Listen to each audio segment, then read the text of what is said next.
Sadly, in the next 18 minutes when I do our chat, 4 Americans that are alive will be dead through the food that they eat. My name's Jamie Oliver. I'm 34 years old. I'm from Essex in England. And for the last 7 years, I've worked fairly tirelessly to save lives in my own way. I'm not a doctor. I'm a chef. I don't have expensive equipment or medicine. I use information, education. I profoundly believe that the power of food has a primal place in our homes that binds us to the best bits of life. We have an awful, awful reality right now. America, you're at the top of your game. This is one of the most unhealthy countries in the world. Can I please just see a raise of hands for how many of you have children in this room today? Please put your hands up. Aunties, uncles, you can continue to put your hands up. Aunties and uncles as well? Most of you. Okay.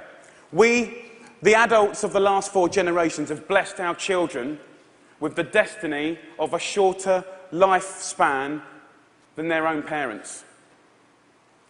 Your child will live a life 10 years younger than you because of the landscape of food that we've built around them.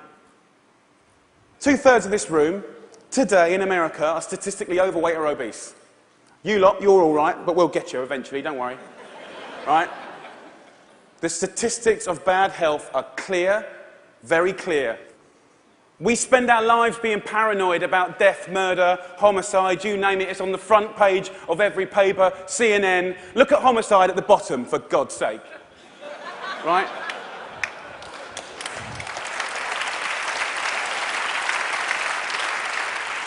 Every single one of those ones in the red is a diet-related disease. Any doctor, any specialist will tell you that. Fact. Diet-related disease is the biggest killer in the United States right now, here today. This is a global problem. It's a catastrophe. It's sweeping the world. England is right behind you, as usual.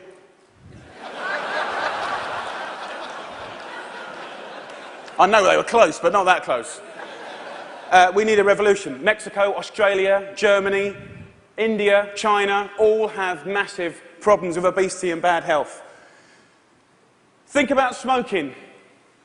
It costs way less than obesity now. Obesity costs you Americans 10% of your healthcare bills, $150 billion a year. In 10 years, it's set to double, $300 billion a year. And let's be honest, guys, you ain't got that cash. I came here to start a food revolution that I so profoundly believe in. We need it. The time is now. We're in a tipping point moment. I've been doing this for 7 years. I've been trying in America for 7 years. Now is the time when it's ripe. Ripe for the picking. I went to the eye of a storm. I went to West Virginia, the most unhealthy state in America. Or it was last year. We've got a new one this year, but we'll work on that next season. Huntington, West Virginia, beautiful town. I wanted to put heart and soul and people, your public, around the statistics that we've become so used to. I want to introduce you to some of the people that I care about. Your public, your children. I want to show a picture of my friend Brittany. She's 16 years old. She's got 6 years to live because of the food that she's eaten. She's the 3rd generation of Americans that hasn't grown up in a food environment where they've been taught to cook at home or in school, or her mum, or her mum's mum. She has 6 years to live. She's eating her liver to death. Stacey, the Edwards family. This is a normal family, guys. Stacey does her best, but she's 3rd generation as well. She was never taught to cook at home or at school. The family's obese. Justin here, 12 years old, he's 350 pounds. He gets bullied, for God's sake. The daughter there, Katie, she's 4 years old. She's obese before she even gets to primary school. Marissa, she's all right. She's one of your lot. But you know what? Her father, who was obese, died in her arms. And then the second most important man in her life, her uncle, died of obesity. And now her stepdad is obese. You see, the thing is, obesity and diet-related disease doesn't just hurt the people that have it, it's all of their friends, families, brothers, sisters. Pastor Steve, an inspirational man, one of my early allies in Huntington, West Virginia. He's at the sharp knife edge of this problem. He has to bury the people, okay? And he's fed up with it. He's fed up with burying his friends, his family, his community. Come winter, 3 times as many people die. He's sick of it. This is preventable disease, waste of life. By the way, this is what they get buried in.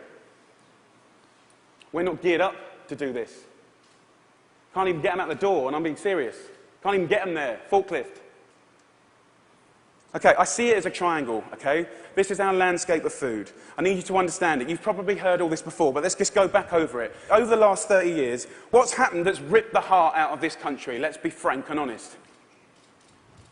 Well, modern day life. Let's start with the main street. Fast food has taken over the whole country, we know that. The big brands are some of the most important powers, powerful powers in this country. Supermarkets as well. Big companies, big companies. 30 years ago, most of the food was largely local and largely fresh. Now, it's largely processed and full of all sorts of additives, extra ingredients, and you know the rest of the story.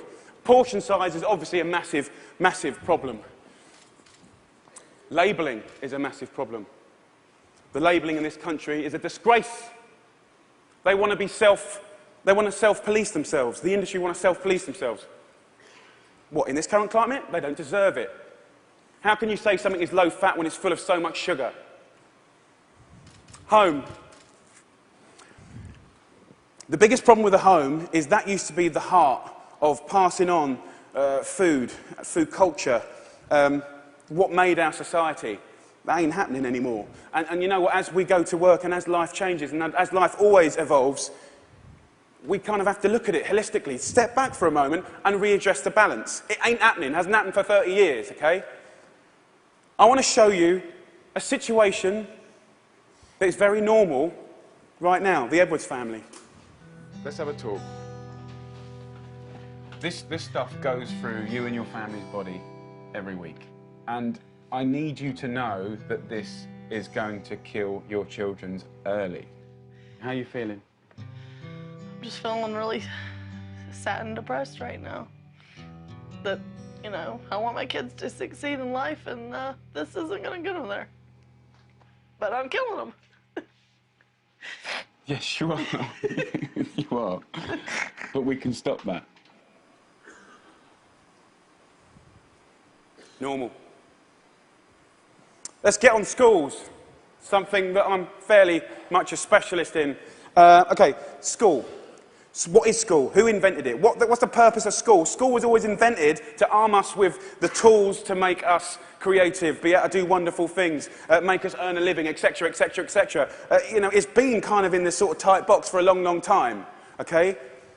But we haven't really evolved it to deal with the health catastrophes of America, okay? School food is something that most kids, 31 million a day actually, have twice a day, more than often, breakfast and lunch, 180 days of the year. So you could say that school food is quite important, really, judging the circumstances.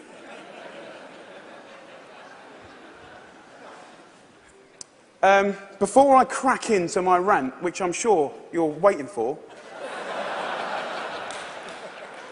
I need to say one thing, and it's so important in hopefully the magic that happens and unfolds in the next 3 months. The lunch ladies, the lunch cooks of America, I offer myself as their ambassador. I'm not slagging them off. They're doing the best they can do. They're doing their best. But they're doing what they're told, and what they're being told to do is wrong.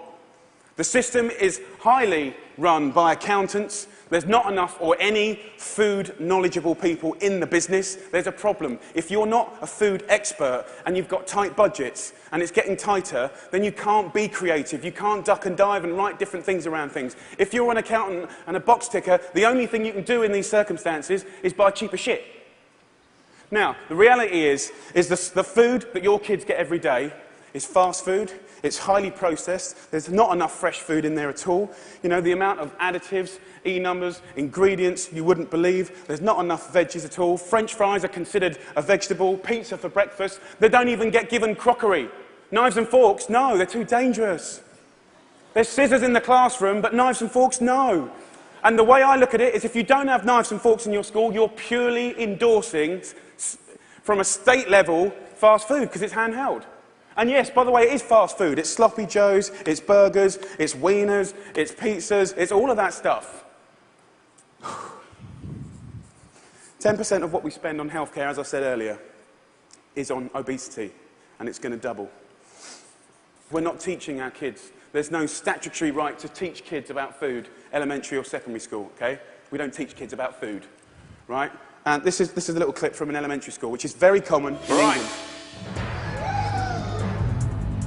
Who knows what this is? Potatoes. Potato? So you think these are potatoes? Do you know what that is? Do you know what that is? Broccoli. What about this? A good old friend. Do you know what this is, honey? Celery. No. What do you think it is, darling? Onion. Onion.